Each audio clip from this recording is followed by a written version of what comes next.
बहू, जल्दी से तैयार हो जाओ और कुछ खा लेना, क्योंकि कुछ रिश्तेदार और मोहल्ले की औरतें सब मुंह दिखाई के लिए आएंगी, तो तुम्हें बहुत देर तक बैठना पड़ेगा। थक ना जाओ, इसीलिए थोड़ा बहुत खा लेना। अब चलो, जल्दी से तैयार हो जाओ, मैं मेहमानों के खाने पीने का देख कर आती हूँ। शोभा जी अपनी बहू टीना से कहती है। टीना बोली, मम्मी जी, मैं कोई सामान हूँ जो आस पड़ोस के लोग मुझे देखने आएंगे? शोभा जी हंसकर बोली, अरे अरे, नहीं नहीं बहू, शादी विवाह के बाद नई बहू को रिश्तेदार वगैरह सब देखने आते ही हैं। अब शादी में तो सबने तुम्हें देखा नहीं है, इसीलिए। इतना कहकर शोभा जी वहां से निकल गई। किसी काम से जब शोभा जी अपने कमरे में गई तो उनकी नजर अपने पति रमाकांत जी की फोटो की ओर गई, जिनकी अभी 2 साल पहले मृत्यु हुई थी।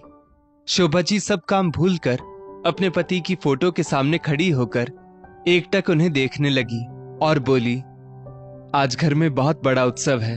आपका बेटा बहू लेकर आया है। काश आप होते तो हमारी खुशी दुगनी हो जाती। मैं जानती हूँ खुशी का मौका है, घर में बहुत सारे लोग भी हैं, पर फिर भी ना जाने क्यों खालीपन सा लग रहा है। इतना कहते कहते उनकी आंखों से आंसू गिरने लगे। तभी उनका बेटा अजय आया और बोला, माँ क्या बात है, आप रो क्यों रही हैं? सब ठीक तो है ना? किसी ने कुछ कहा क्या? शोभा जी बोली, अरे नहीं बेटा, कोई बात नहीं है, बस तेरे पापा की याद आ गई थी। आज वो होते तो कितने खुश होते। आज की दावत की बात भी कुछ और ही होती। अजय बोला, हाँ माँ, ये बात तो है, पर आप दुखी मत हो, जैसी भगवान की मर्जी। और ये सब तो भगवान के हाथ में है, हमारे हाथ में तो है नहीं। अब आप बाहर चलो, सब आपका इंतजार कर रहे हैं। शोभा जी अपने आंसू पोंछकर बाहर जाकर मेहमानों की खातिरदारी में लग जाती हैं। पिछले 2 साल से अपने पति के जाने के गम को वो अपने बेटे की खुशी के पीछे ही तो छुपाती आ रही है, तो आज भी उन्होंने वही किया। शादी से भरे घर में सभी नई बहू को घेरे बैठे थे। शोभा जी बीच बीच में टीना से पूछ लेती थी कि तुम ठीक तो हो ना? टीना मुंह बनाकर बोली, मुझे ये सब बिल्कुल पसंद नहीं आ रहा। हर कोई मुझे हाथ लगाकर ही क्यों बात कर रहा है? दूर से भी तो मुझे देख सकता है। और ये क्या है, कोई 100 रुपए तो कोई 200 रुपए मुझे हाथ में देकर जा रहा है। क्या यहाँ आपके सभी रिश्तेदार इतने गरीब हैं? अगर हैं तो मुझे इनके सामने आपने बिठाया ही क्यों? और ये लोग कब जाएंगे? कब होगा ये दिखाने का कार्यक्रम खत्म? बेचारी शोभा जी का मुंह इतना सा हो गया, फिर भी उन्होंने कुछ नहीं कहा। 2 दिन बाद जब सब मेहमान चले गए तो शोभा जी ने बहू बेटे को एक जगह बिठाया और बहू से बोली, बेटा टीना, अब ये घर तुम्हारा है, तुम्हें इसे संभालना है, तो ये लो घर की चाबी। टीना बोली, चाबी? माँ जी, ये चाबी आप मुझे क्यों दे रही हैं? ये आपका घर है तो आप ही संभालिए, मुझे किसी और का घर संभालने का कोई शौक नहीं है। और अजय, तुमने माँ जी को बताया नहीं कि शादी के बाद हम अपने नए फ्लैट में रहेंगे? शोभा जी ने अजय की तरफ हैरानी से देखा और बोली, बेटा अजय, ये बहू क्या कह रही है?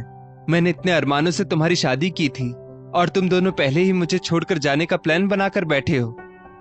इतना कहते कहते शोभा जी रोने लगी। अजय बोला, माँ ऐसी कोई बात नहीं है, आप तो जानती ही हो कि टीना नए ख्यालों की लड़की है, इसलिए इसने कहा था कि शादी के बाद हम अलग रहना चाहते हैं, तो मैंने भी हाँ कर दी थी। यहाँ ये एडजस्ट नहीं हो पाएगी माँ, और हम आपसे कभी कभी मिलने आया तो करेंगे ही, और अगर आप चाहो तो कुछ दिन के लिए आप हमारे साथ रहने आ सकती हो। बेटे की ये बात सुनकर शोभा जी को बहुत बड़ा झटका लगा। उन्होंने दुखी होकर कहा, तुम्हारे पापा का स्वर्गवास हो चुका है और मेरा इकलौता बेटा भी अब मुझे छोड़कर जाना चाहता है। अब मैं यहाँ के लिए किसके सहारे रहूंगी? क्या तुम दोनों ने कभी सोचा? बेटे अजय के पास कोई उत्तर नहीं था और टीना अपनी सास की बात को अनसुना करके अपने कमरे में चली गई। शोभा जी भी रोते हुए अपने कमरे में चली गई। 2 दिन बाद अजय और टीना अपने नए घर में चले गए और जाते समय अजय ने माँ से कहा, माँ मैं आपसे मिलने आता रहूंगा और पैसे भी भिजवाता रहूंगा, और हाँ, कोई दिक्कत हो तो फोन कर दीजिएगा। शोभा जी बोली, बेटा तुम मेरी चिंता मत करो, तेरे पापा इतना कुछ छोड़कर गए हैं कि मैं जीवन भर सुख से रह सकती हूँ। गलती मेरी है, तुमने मुझसे कोई वादा नहीं किया था, फिर मैं तुमसे उम्मीद कैसे कर सकती हूँ? अब जिससे वादा किया है उसके साथ निभा लो, और अब तुम जाकर अपनी गृहस्थी बसाओ, मेरी चिंता छोड़ दो। अजय और टीना चले गए। उनके जाने के बाद शोभा जी फूट फूट कर रोई, लेकिन अब कौन था जो उनको चुप कराता? इसलिए वो रोते रोते कब सो गई उन्हें पता भी नहीं चला। जब वो उठी तो छत पर जाकर बैठ गई। इसी तरह कुछ दिन बीत गए। अजय ने अपने नए घर जाकर एक बार भी अपनी माँ का हालचाल नहीं लिया और ना ही उनसे बात करने की कोशिश की। बेटे के इस व्यवहार से शोभा जी बिल्कुल टूट सी गई थी। एक दिन शोभा जी की बचपन की सहेली मीना उनसे मिलने आई। शोभा जी के चेहरे की उदासी उन्होंने तुरंत पकड़ ली और बोली, अरे शोभा, कैसी हो? अजय की शादी पर तो मैं आ ना सकी, तो सोचा आज बहू की मुंह दिखाई कराती हूँ। तो बताओ बहू कहाँ है? शोभा जी बोली, मीना, अब तुमसे क्या छुपाना, वे दोनों ये घर छोड़कर चले गए। मीना जी ने कहा, क्यों? तो शोभा जी ने कहा, बहू मेरे साथ नहीं रहना चाहती है। वो नए ख्यालात की लड़की है, वो अपना एक अलग घर बसाना चाहती है। शोभा जी की बात सुनकर मीना जी को बहुत गुस्सा आया। वो बोली, शोभा, इतनी बड़ी बात हो गई और तुमने मुझे बताया भी नहीं। खैर, आजकल के बच्चों के लिए माँ बाप बोझ हो जाते हैं। वो अपनी नई दुनिया बसा लेते हैं और उस दुनिया में पुराने माँ बाप के लिए कोई जगह नहीं रखते। तो चिंता मत कर, मैं हूं ना तेरे साथ। ऐसा कर, इस घर को पेइंग गेस्ट बना दे, क्योंकि पास ही कॉलेज है। वहां के बच्चे यहाँ आकर रहेंगे तो उससे तुझे इनकम भी हो जाएगी और तेरा मन भी लगा रहेगा। शोभा जी बोली, लेकिन मीना, ये सब कैसे होगा? मुझे तो कुछ नहीं आता।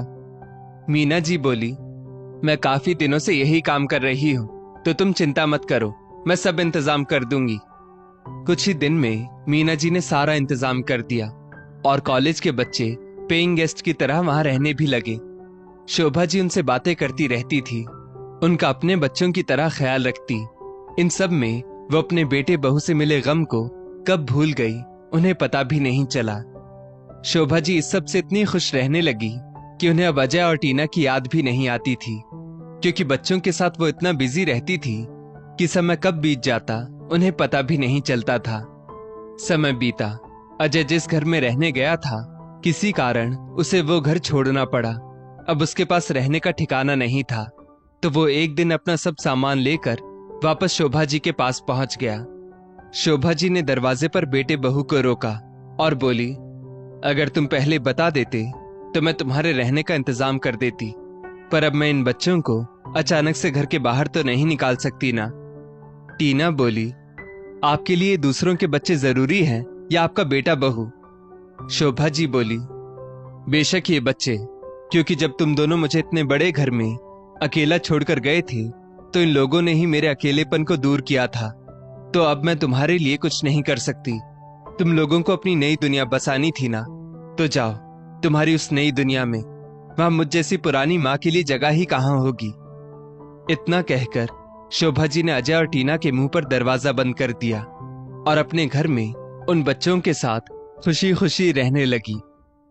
दोस्तों, इस स्टोरी को लेकर आपकी क्या राय है? नीचे कमेंट करके जरूर बताइएगा, और ऐसी ही और भी बेहतरीन वीडियोस के लिए हमारा पेज जरूर फॉलो करें। धन्यवाद।